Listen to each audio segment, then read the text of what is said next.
Hai guys, welcome back to Miracle Channel. Di zaman COVID-19 sekarang ini, atau mungkin kita bisa bilang post COVID-19 ya, karena pandemi udah jauh mereda, tapi tidak bisa kita pungkiri, internet masih menjadi salah satu tempat di mana kita menghabiskan banyak waktu kita.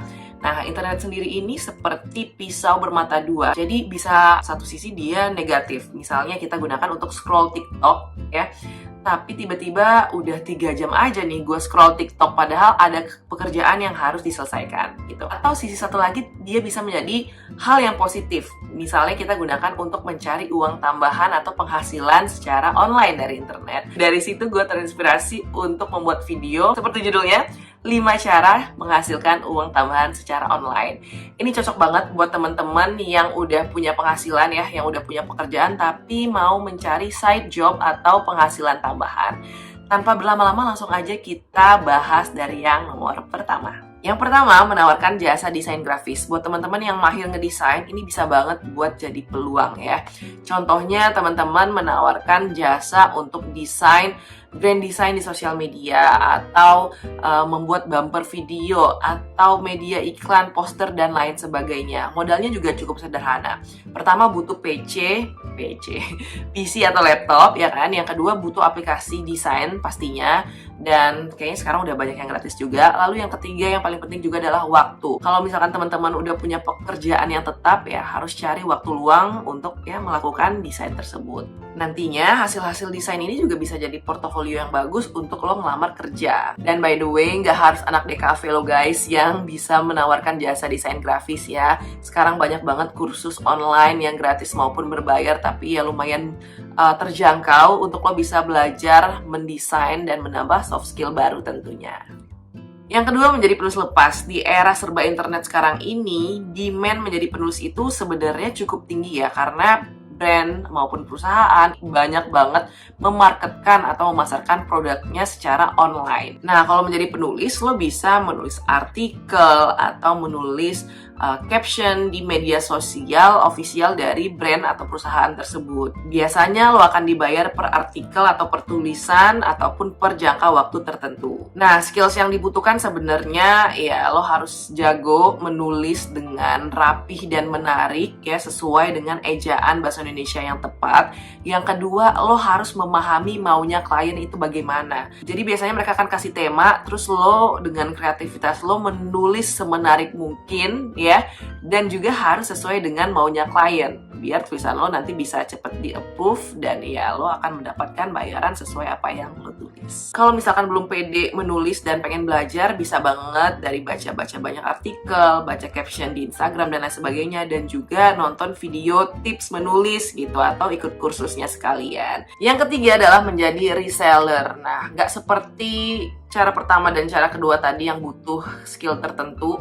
Untuk menjadi reseller lo cuman butuh sosial media, terus juga rajin-rajin mempromosikan ke teman-teman, dan memilih produk yang bagus tentunya. Untuk mencari produk yang bagus ini ya tinggal cari aja produk yang lo suka ya kan. Dengan lo suka produk tersebut, jadinya lo lebih gampang untuk mempromosikan produk itu ke teman-teman lo atau ke media sosial. Jenis produknya juga macam-macam. Lo bisa pilih mulai dari fashion, kemudian sabun mandi, skincare, make up, apalagi alat tulis, dan lain-lain. Dan yang menarik lagi, lo bisa start dari modal 0 rupiah. Kalau lo baru banget menjadi reseller, lo bisa coba dengan cara dropship, ya kan? Dropshipper itu jadi lo membeli produk dari toko tertentu, kemudian dari toko tersebut langsung mengirim ke customer lo. Jadi lo nggak perlu repot, cuman nge-input alamat dari customer lo, terus ya udah langsung lo kasih ke toko utamanya. Atau bisa juga dengan sistem PO. Jadi ketika ada customer yang mau beli, baru deh lo order produknya, nyampe di tempat lo packing atau segala macem, dan diberikan ke customer lo. Tips dari gue adalah lo sendiri harus cobain dulu produknya. Kalau lo ngerasa itu bagus dan lo ngerasa ini kayaknya bisa punya nilai jual yang lebih tinggi, baru deh lo coba untuk PO atau dropship dulu. And then kalau udah lebih rame, lo bisa mulai untuk restock dan berjualan lebih banyak lagi. Yang keempat adalah menjual barang second atau pre-love. Nah, inilah yang gue lakukan 1 bulan lalu sebelum gue pindahan, karena isi lemari gue tuh bener-bener kayak sumpek banget, banyak baju yang gak dipakai. Kan daripada mendep aja di lemari, gue pakai setahun sekali, mendingan gue jual aja. Ya sekalian membantu untuk hidup minimalis, barang sedikit tapi ya sering dipakai berulang-ulang ya guys. Kalau lo ngerasa ini baju kayaknya nggak menarik lagi, nggak ada yang mau beli, no. Sebelum lo mencoba mempromosikan, jangan ngomong kayak gitu dulu.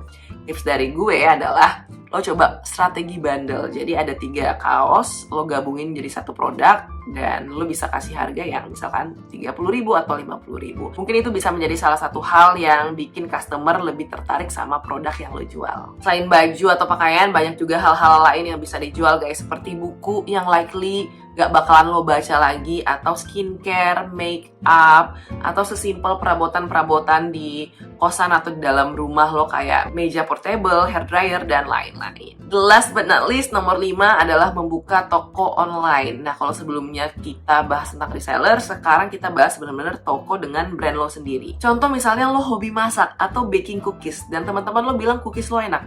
Kenapa nggak sekalian aja buka bisnis jualan cookies, ya kan? Atau misalnya lo suka fashion dan punya ide kreatif seputar desain, lo bisa buka clothing line sendiri. Semua jenis produk sebenarnya bisa diusahakan untuk dijual. Tinggal lo lihat lagi nih produk beneran favorit lo nggak, atau beneran kira-kira bisa disukain banyak orang atau enggak. Promosi di awal nggak apa-apa, nggak usah pakai website yang berbayar dulu. Cukup dari sosial media, kemudian promosi antar teman, mouth to mouth. Nanti kalau udah mulai besar dan ini bisa menjadi ladang bisnis buat lo, ya tinggal diseriusin dengan membuat website resmi misalnya, atau kerjasama dengan content creator ataupun influencer.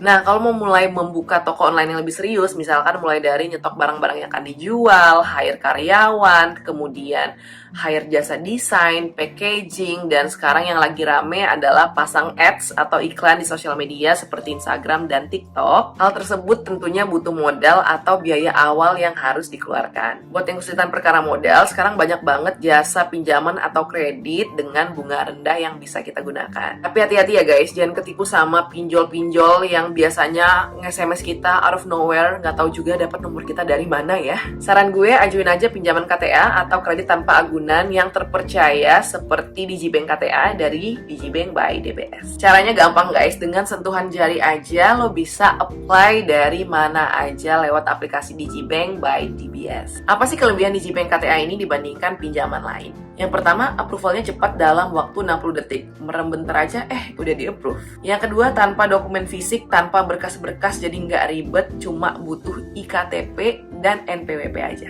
Yang ketiga, dana langsung cair ke rekening Digibank by DBS hingga 200 juta rupiah. Yang keempat, bunga kompetitif mulai dari 0,88%. Jadi pinjaman bunganya rendah dan nggak memberatkan kita sebagai peminjam. Yang terakhir, pasti aman dan terpercaya karena sudah berizin dan diawasi oleh OJK. Cara daftarnya gimana? Ribet nggak? Nggak sama sekali. Proses pengajuan Digibank KTA ini full online. Lo nggak perlu ngirim berkas-berkas semacamnya, cuman butuh ponsel, IKTP, dan NPWP. Untuk lo yang belum menjadi nasabah, berikut 5 langkah proses pengajuan Digibank KTA yang belum menjadi nasabah.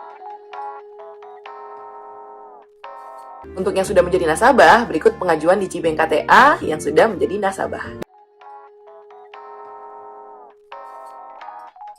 Dengan produk dari Digibank KTA, proses persetujuan KTA bunga rendah yang lo ajukan bisa diproses dengan cepat. Cukup meluangkan waktu 60 detik saja buat tahu KTA-nya disetujui atau enggak. Nah, kalau disetujui, ya udah deh, pinjamanmu akan segera dicairkan. Banyak orang sekarang yang punya ide bagus dan cemerlang untuk membuka bisnis, tapi karena terhalang modal, ya jadi nggak jalan-jalan deh bisnisnya. Semoga informasi mengenai Digibank KTA ini bisa membantu ide-ide kreatif di luar sana untuk segera menjadi bisnis yang menghasilkan. Yuk guys, download aplikasi Digibank by DBS sekarang juga dan dapatkan pinjaman dengan bunga yang rendah. Nah, itu dia 5 cara yang bisa dilakukan untuk mencari uang secara online. Semoga bisa membantu teman-teman di luar sana untuk mendapatkan sumber penghasilan tambahan. Jangan lupa kuncinya adalah semangat untuk mencari peluang-peluang secara online, dan modal utama yang terpenting adalah apa coba?